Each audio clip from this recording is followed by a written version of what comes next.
Immanuel Kant was an 18th century German philosopher most notable for... Yes, that's right, Kant. That's how you pronounce it. Not Kant, not Kant, not Jones, but Kant. It's a German name, and I'm quite happy to sit here in silence until you're mature enough to get over it.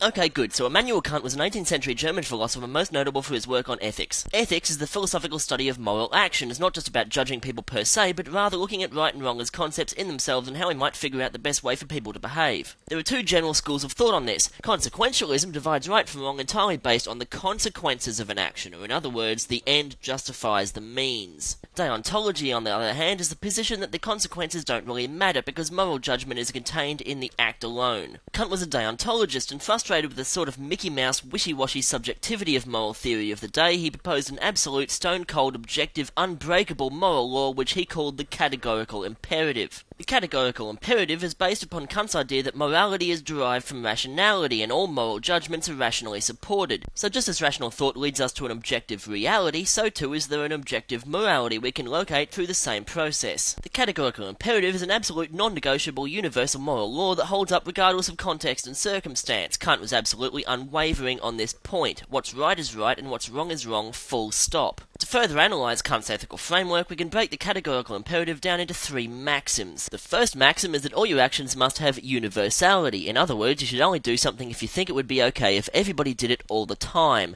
For example, you might be innocently flirting with your 18-year-old co-worker behind your wife's back, but to work out whether this is okay, you have to first imagine a world in which literally every single human being around the entire globe was flirting constantly with attractive teenagers as soon as his or her partner's back was turned. If this doesn't seem like a desirable world to live in, then it's not okay to do it, not even once. The second maxim is that every human being must be treated as an end rather than a means to an end. What this basically means is that you're never allowed to manipulate anyone no matter what. This stands in stark opposition to consequentialist theories that take into account the greater good. Kant thought that the greater good was irrelevant. Each person is his own rational agent and no one person may be manipulated to achieve the goals of another. That means that you can never lie. Ever, to anybody, under any circumstances, for any reason. The third maxim is that you should always behave as though you are the absolute moral authority of the entire universe. It should be noted that some people already think this, but it doesn't necessarily have anything to do with Kant.